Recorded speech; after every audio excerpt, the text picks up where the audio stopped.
जहां पूरी दुनिया जाने की कोशिश कर रही है वो है चांद। एक के बाद एक, अमेरिका हो या रूस, चीन हो या फिर अब भारत देश चांद पर जाना चाहता है। लेकिन आपने कभी सोचा है कि आखिर चंद्रमा की दुनिया कैसी है? चांद पर मिट्टी है या पत्थर, समुद्र है या नदियां, पहाड़ हैं या रेत के मैदान, पानी है या कुछ और? चांद की धरती पर एलियन है या इंसान? तो चलिए दोस्तों, अगले कुछ देर में ले चलते हैं आपको चांद की सैर पर। तो चलिए शुरू करते हैं अपने चांद के सफर को। धरती से चांद की दूरी लगभग 3,84,400 किलोमीटर है। पृथ्वी से चांद तक पहुंचने में सबसे कम समय 4 दिन अमेरिका को लगा है। वहीं अगर हम चंद्रयान के रास्ते से चांद पर जाते हैं तो लगभग 40 दिन का समय लगेगा। अगर यह मानकर चलें कि हम अमेरिकी स्पेस क्राफ्ट में बैठकर चांद पर जा रहे हैं तो हमें वहां पहुंचने में 4 दिन का समय लगेगा। 4 दिन बाद हम चांद की जमीन पर होंगे। चांद की जमीन पर उतरने के बाद जो हमें सबसे पहले दिखेगा वो है चांद की जमीन। आपको चांद की जमीन ऊबड़ खाबड़ नजर आएगी। चांद की जमीन पर हर तरफ आपको बड़े बड़े गड्ढे दिखाई देंगे। जब आप चांद की जमीन पर खड़े होकर ऊपर की ओर देखेंगे तो आपको हमारा खूबसूरत ग्रह पृथ्वी नजर आएगा, जिसमें आपको पृथ्वी साफ साफ अपने अक्ष पर घूर्णन करती हुई नजर आएगी, लेकिन आसमान में हमेशा उसकी स्थिरता बनाए रखेगी। अर्थात चांद पर खड़े होकर पृथ्वी को कई वर्षों से अगर हम निहारते रहे तो वह अपनी जगह से टस से मस नहीं होगी। चांद का गुरुत्व आकर्षण पृथ्वी के मुकाबले 6 गुना कम है, यानी चांद की जमीन पर जाने के बाद हमारा वजन 6 गुना कम हो जाएगा। यदि पृथ्वी पर आपका वजन 60 किलो है तो चांद की सरफेस पर आपका वजन केवल 10 किलो ही रह जाएगा। यानी चांद की जमीन पर उतरने के बाद आप अपने आप को काफी हल्का महसूस कर रहे होंगे। आप इधर उधर आसानी से उछल पाएंगे। इसी कारण नील आर्मस्ट्रॉन्ग जब चांद पर चल रहे थे तब उछल उछल कर चल रहे थे, क्योंकि दोस्तों चांद पर पृथ्वी की तरह चल पाना संभव नहीं है। चांद की सतह पर नील आर्मस्ट्रॉन्ग और उनके साथियों के कदमों के निशान आज भी मौजूद हैं, क्योंकि वहां पर हवा न होने की वजह से वह निशान मिटा नहीं है। फिर थोड़ा चलने के बाद जब आप चांद पर इधर उधर देखोगे तो आपको बहुत सारा कचरा पेपर, बहुत सारे क्षतिग्रस्त सैटेलाइट और बैग्स मिलेंगे। ये सारा कचरा हम इंसान ने ही फैलाया है।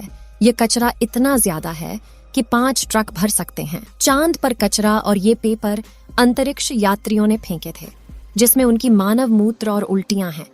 अब आप चांद की जमीन पर खड़े हैं तो आपको सबसे ज्यादा खतरा आसमानी मौत का है।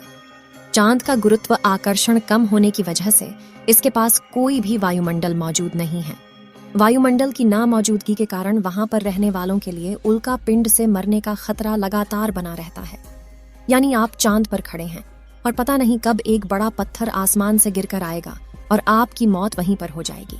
यही वजह है पृथ्वी से देखने पर जो चांद पर काले धब्बे दिखाई देते हैं, असल में वे धब्बे नहीं, गड्ढे हैं।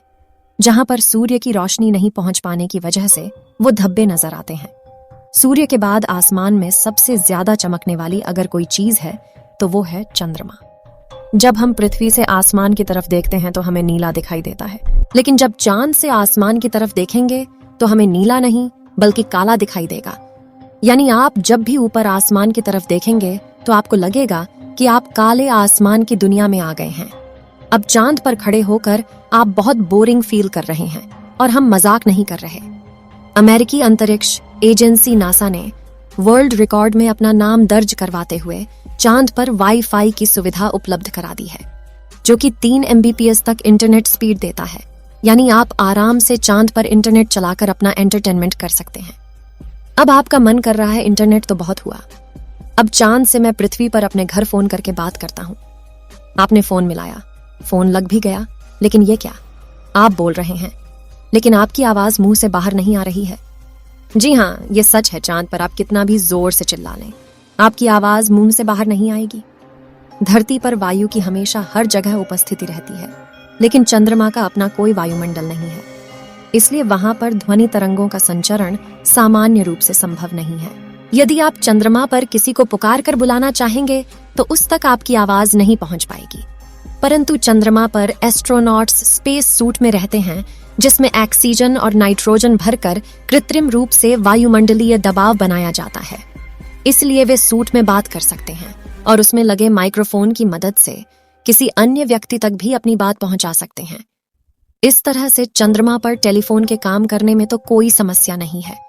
लेकिन आपको ध्वनि को अपने मुंह से माइक्रोफोन तक पहुंचाने के लिए किसी माध्यम जैसे वायु की आवश्यकता पड़ेगी, जो कि इस स्पेस सूट में ही संभव है। भविष्य में अगर चांद पर इंसानी बस्ती बनती है तो यह संभव है कि टेलीफोन से चांद पर बात की जा सकती है, लेकिन चंद्रमा से पृथ्वी तक सिग्नल पहुंचने में लगभग 1.27 सेकंड का समय लगता है। इसलिए पृथ्वी से संपर्क के दौरान आपको रुक रुक कर बात करनी पड़ेगी। अब चांद पर हमको रहना है, तो अब बात करते हैं चांद पर दिन और रात के बारे में। चांद को पृथ्वी का एक चक्कर लगाने में 27.3 दिन लग जाते हैं और अपने अक्ष पर भी एक चक्कर लगाने में इतना ही टाइम लगता है। यही वजह है कि चांद पर हमें एक बार में एक भाग ही दिखता है, दूसरा भाग छिपा रहता है। वहीं चांद पर एक दिन करीब 14 दिन का होता है। रात भी इतनी ही लंबी होती है, यानी चांद की सतह पर मौजूद वस्तुओं पर रात और दिन का बहुत ज्यादा असर होता है। रात में चांद का तापमान लगभग -153 डिग्री तक गिर जाता है, जबकि दिन में तापमान 180 डिग्री सेल्सियस तक बढ़ जाता है। फिर चांद के अलग अलग हिस्सों की स्थितियां भी अलग अलग होती हैं। माना जाता है कि चांद का साउथ पोल ज्यादा ठंडा होता है। रात तो वहां पर इतनी ठंडी होती है कि पृथ्वी का कोई भी मनुष्य शायद ही उन हालात में रह पाए। बस्तियां बसाने की कल्पना तो दूर की बात है। अगर वैज्ञानिकों की माने तो चांद के साउथ पोल पर दिन में भी तापमान ज्यादा गर्म नहीं होता है, लेकिन रात बहुत ही ठंडी होती है। समय गुजरने के साथ ही यह गिरता है और बर्फ जमने लगती है, जो कि इस क्षेत्र में रहने की स्थितियों को और भी भयानक बना देती हैं। इन्हीं भयानक स्थितियों के चलते चांद पर अब तक जितने भी मिशन गए हैं वो सब उत्तरी इलाकों में किए गए हैं। रात में हमें जो चांद चमकता हुआ नजर आता है, लेकिन आपको जानकर काफी हैरानी होगी कि चांद की अपनी खुद की कोई रोशनी नहीं है। जो चांद पर रोशनी नजर आती है वो सूरज से आने वाली रोशनी का रिफ्लेक्शन है। यानी हमें सूरज रोशनी देना बंद कर दे तो चांद हमें कभी नजर नहीं आएगा। चांद पृथ्वी के चारों तरफ घूमते वक्त अपना एक ही हिस्सा पृथ्वी के सामने रखने के कारण चांद का दूसरा हिस्सा आज तक पृथ्वी के किसी भी मनुष्य ने नहीं देखा है। दोस्तों, चांद पर मौसम नहीं पाए जाते हैं, क्योंकि परिक्रमा के दौरान चांद अपनी धुरी पर सिर्फ 1.54 डिग्री तक तिरछा होता है, जबकि पृथ्वी 23.44 डिग्री तक झुकी होती है। चांद के ध्रुवों पर कई ऐसे इलाके हैं जहां कभी सूरज की रोशनी पहुंच ही नहीं पाती है। यानी घूमते हुए अगर आप चांद के इन इलाकों में पहुंच गए तो वहां नजारे बेहद ही भयानक होंगे। आपको जानकर हैरानी होगी कि पृथ्वी की वजह से चांद पर मौसम नहीं बदलते, लेकिन चांद की वजह से पृथ्वी पर मौसम बदलते हैं। अब अगर आपका चांद की दुनिया का सफर कंप्लीट हो गया हो तो आप अपनी स्पेस क्राफ्ट में बैठ जाएं और उसके बाद धरती पर आने के लिए रवाना हो जाएं। दोस्तों, आपको चांद का डरावना और जानकारियों से भरा सफर कैसा लगा, हमें कमेंट बॉक्स में लिखकर जरूर बताएं। इस वीडियो को एक लाइक जरूर करें और अपने मित्रों तक इस वीडियो को शेयर करें ताकि उन्हें भी जानकारी मिल सके। और भी नॉलेजेबल वीडियो के लिए अपने भरोसेमंद चैनल को सब्सक्राइब जरूर करें और बेल आइकन को ऑल पर सिलेक्ट करना बिल्कुल ना भूलें। मिलते हैं किसी और नॉलेजेबल वीडियो के साथ।